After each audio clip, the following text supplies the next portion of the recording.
¿Qué debe aprender el cerebro? Para que exista una educación válida, es necesario que desarrolle el pensamiento crítico e independiente de los jóvenes, un desarrollo puesto en peligro continuo por el exceso de materias, sistema puntual. Este exceso conduce necesariamente a la superficialidad y a la falta de cultura verdadera. La enseñanza debe ser tal que pueda recibirse como el mejor regalo y no como una amarga obligación. Albert Einstein. El aprendizaje se hace en dos niveles. Por un lado está el aprendizaje cognitivo o técnico de la materia en sí misma y por el otro el aprendizaje emocional, subyacente al cognitivo o técnico. Básicamente el aprendizaje cognitivo o técnico depende del aprendizaje emocional.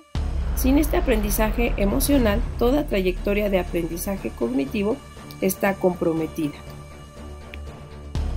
Paradójicamente, el aprendizaje emocional reposa en parte sobre lo que se va a producir en el aprendizaje cognitivo. Tipos de aprendizaje: emocional, rápido, permanente, no requiere esfuerzo, inconsciente y automático. Cognitivo: lento, fácil de olvidar, requiere tiempo y esfuerzo y consciente.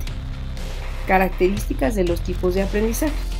El aprendizaje cognitivo intelectual es al que llamamos generalmente académico, pues está relacionado con distintas materias y áreas de conocimiento intelectual.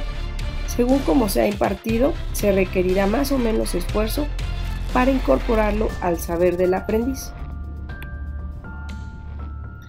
Seguramente si los estilos de enseñanza respetan todos los estilos de aprendizaje, se dirigen a todas las formas de ser inteligente y se utilizan estrategias compatibles con la forma de aprender del cerebro, la adquisición será placentera.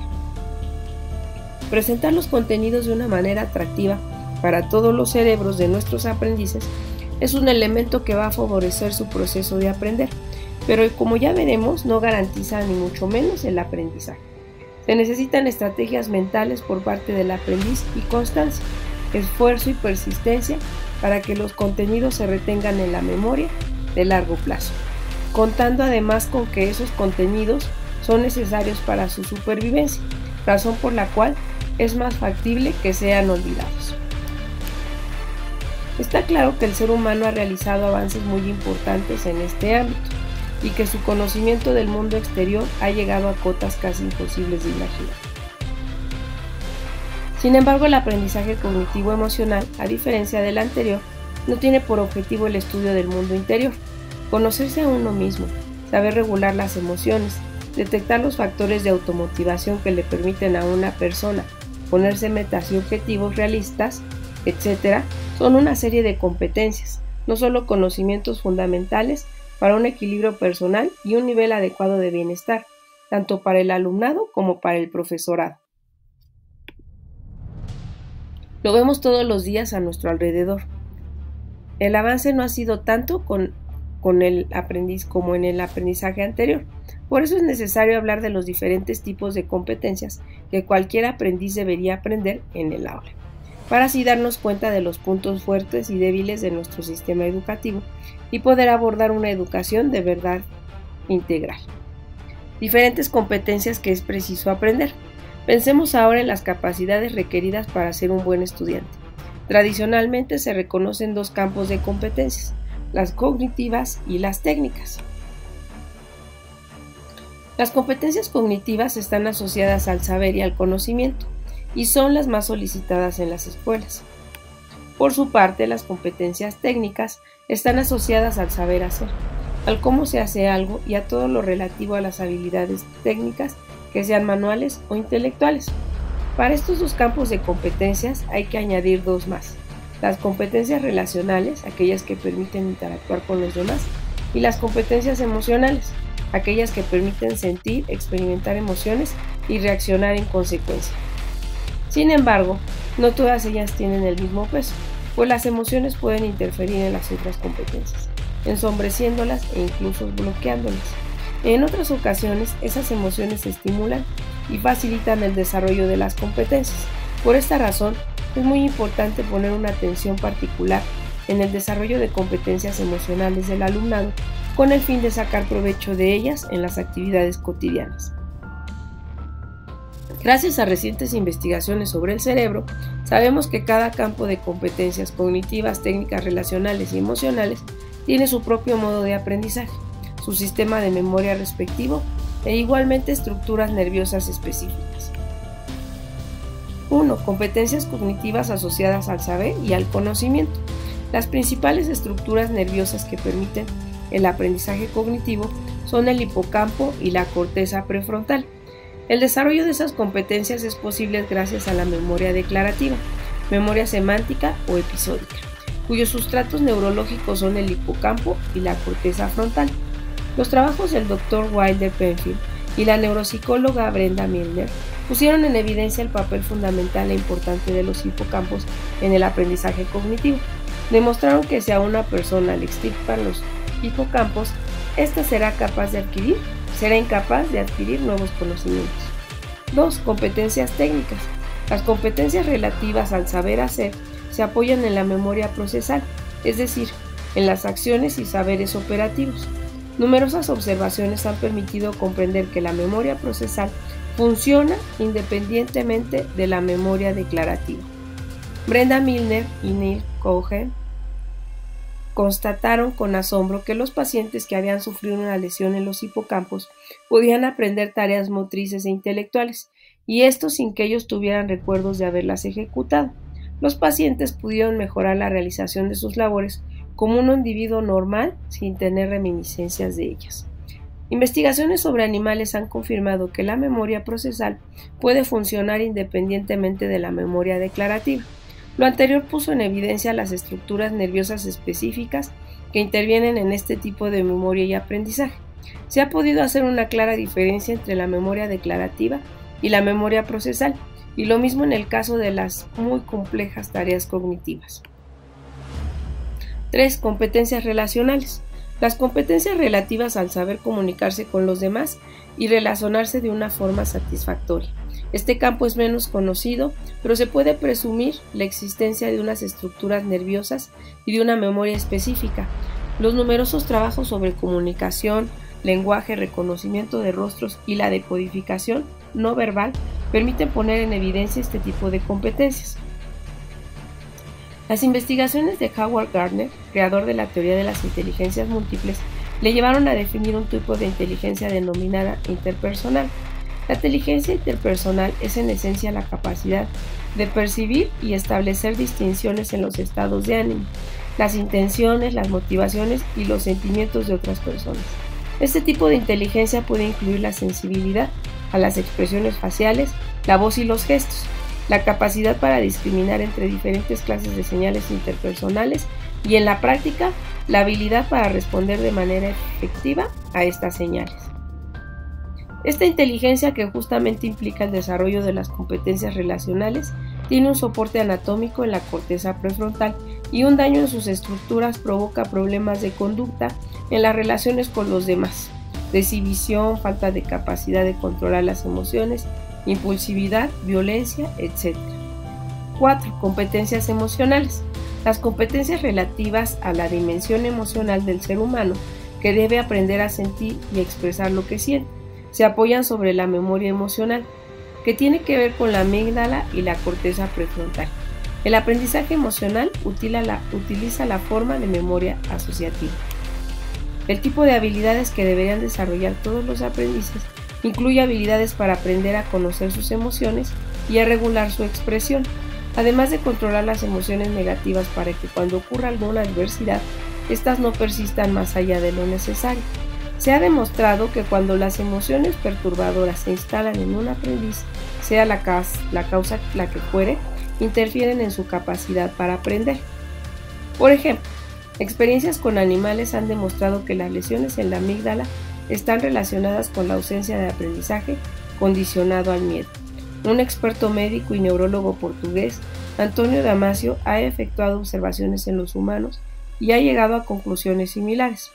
Los sujetos afectados con una lesión en la amígdala muestran incapacidad de reaccionar emocionalmente en situaciones que implican circunstancias adversas, y el hecho de no poder captar el vínculo, de no comprender las relaciones entre nuestras acciones y sus consecuencias emocionales, tiene repercusiones muy importantes en nuestra vida. Los experimentos científicos demuestran que tomar buenas decisiones y dirigir bien la vida tiene más que ver con las emociones que con la parte racional de nuestro cerebro. Cada tipo de competencias es a la vez independiente e interdependiente. Por ejemplo, una persona que haya perdido el uso de sus hipocampos después de una lesión cerebral específica o de una intervención quirúrgica no llega nunca más a adquirir nuevos conocimientos, pues sus competencias cognitivas están totalmente alteradas. Sin embargo, sus competencias técnicas pueden mejorar y la persona es capaz de continuar sintiendo emociones frente a una situación aunque no tenga ningún recuerdo declarativo de la misma. Numerosos experimentos demuestran que no son las competencias cognitivas las que están en el centro de los procesos de aprendizaje, sino las competencias emocionales. Larry Squire y Eric Kandel, dos eminencias internacionales en memoria y aprendizaje, han llegado a la siguiente conclusión. Al aprender una determinada tarea, el individuo adquiere una habilidad cognitiva que, al menos en sus inicios, depende del desarrollo de un sentimiento o la forma de realizar la tarea. El sujeto puede o no memorizar los hechos relativos a la tarea, pero desarrollar aún más un sentido general o una intuición sobre la forma de proceder. Este mecanismo no es declarativo. Una buena parte de lo que nosotros denominamos intuición es probablemente no declarativa. Esta conclusión de Squire y Kandel está en el corazón de una nueva concepción del aprendizaje. La adquisición de una habilidad cognitiva o técnica depende en la base del sentimiento sobre la manera de realizar la tarea. El problema es que casi ninguno de los métodos actuales de enseñanza tienen en cuenta este proceso emocional, esencial en todo aprendizaje. Dar a conocer y demostrar científicamente la importancia de las emociones del aprendiz en su proceso de aprendizaje y desarrollo personal. Los estudios demuestran hasta qué punto es importante dirigirse adecuadamente al cerebro si se quiere ayudar a un aprendiz. Cuando hay alumnos con dificultades de aprendizaje, casi siempre se hace referencia a sus competencias técnicas o cognitivas. Es muy raro inclinarse por las competencias emocionales de una persona con dificultades de aprendizaje en matemáticas o ciencias o en inglés. Muchos padres se preguntan por qué sus hijos no aprenden en el colegio, si se conocen de memoria las letras de las canciones de su cantante o grupo musical favorito, o son capaces de crear una página web o de arreglar su ordenador cuando tiene un fallo, o son capaces de comunicarse con facilidad a través de las redes sociales o de sacar adelante un negocio en Second Life. También los profesores conocen aprendices que presentan enormes dificultades de aprendizaje y que sin embargo son muy brillantes cuando discuten con ellos diferentes temas que les resultan interesantes. Las competencias emocionales son extremadamente importantes para explicar el éxito en todos los dominios. Competencias, particularidades cognitivas, técnicas, relacionales, emocionales. Función principal: pensar, hacer, comunicar, sentir. Modo de funcionamiento: lógico y racional, motor e intelectual, verbal y no verbal, racional e impulsivo. Tipos de aprendizaje: cognitivo, procedimental, experimental, asociativo. Memoria: declarativa, procedimental, racional, emocional. Estructura del cerebro: hipocampo y corteza, corteza gyrus, fusiforme y cerebelo, corteza, amígdala y lóbulo prefrontal. Aún diferenciándolas con un fin meramente didáctico, todas las competencias influyen mutuamente. Se puede fracasar en un examen a causa del estrés, a pesar de conocer toda la materia. En este caso, las emociones han perturbado las competencias cognitivas. Ejemplos similares se pueden observar sobre las competencias técnicas. Las investigaciones también han demostrado que las emociones positivas pueden mejorar los aprendizajes cognitivos o técnicos. Esto ha conducido a los estudiosos del tema a constatar que el 80% del éxito se puede atribuir a las competencias emocionales y relacionales y solamente el 20% a las competencias técnicas y cognitivas. La escuela de los animales. Una vez los animales decidieron hacer algo para afrontar los problemas del nuevo mundo, de modo que organizaron una escuela. Adoptaron un currículo de actividades consistentes en correr, trepar, nadar y volar. Para facilitar la administración, todos los animales cursaban todas las materias. El Pato era excelente en natación, mejor incluso que su instructor, y obtuvo muy buenas notas en vuelo, pero pobres en carrera. Con el objeto de mejorar en este aspecto, tenía que quedarse a practicar después de clase, e incluso abandonó la natación. Esto duró hasta que se le lastimaron sus patas de palmípero, y se convirtió en un nadador mediano, pero el promedio era aceptable en la escuela, de modo que nadie se preocupó, salvo el Pato. El Conejo empezó a la cabeza de la clase de carrera, sin embargo tuvo un colapso nervioso como consecuencia del tiempo que debía dedicar a la práctica de la natación. La ardilla trepaba muy bien hasta que comenzó a sentirse frustrada en la clase de vuelo, en la que el maestro la hacía partir del suelo en lugar de permitirle bajar desde la copa del árbol. También sufrió muchos calambres como consecuencia del excesivo esfuerzo y le pusieron apenas un suficiente en trepar y un insuficiente en correr, tica y fue. El águila era una alumna problema y fue severamente castigada. En la clase de trepar llegaba a la cima del árbol antes que todos los otros, pero insistía en hacerlo a su manera, volando. Al final del año, un águila mediocre que no nadaba muy bien, también corría, trepaba y volaba un poco. Tenía el promedio más alto de la escuela y le correspondió pronunciar el discurso de despedida. Los perros de la pradera quedaron fuera de la escuela y cuestionaron por qué la administración no incluyó en el currículo las materias de cavar y construir madrigueras. Pusieron a sus cachorros a aprender con el tejón y más tarde se unieron a marmotas y topos para inaugurar una escuela privada de gran éxito. Si se brinda la misma enseñanza a aprendices cuyas posibilidades de aprendizaje son desiguales, solo es posible que se mantengan las diferencias entre ellos o incluso que aumenten. Perrenov.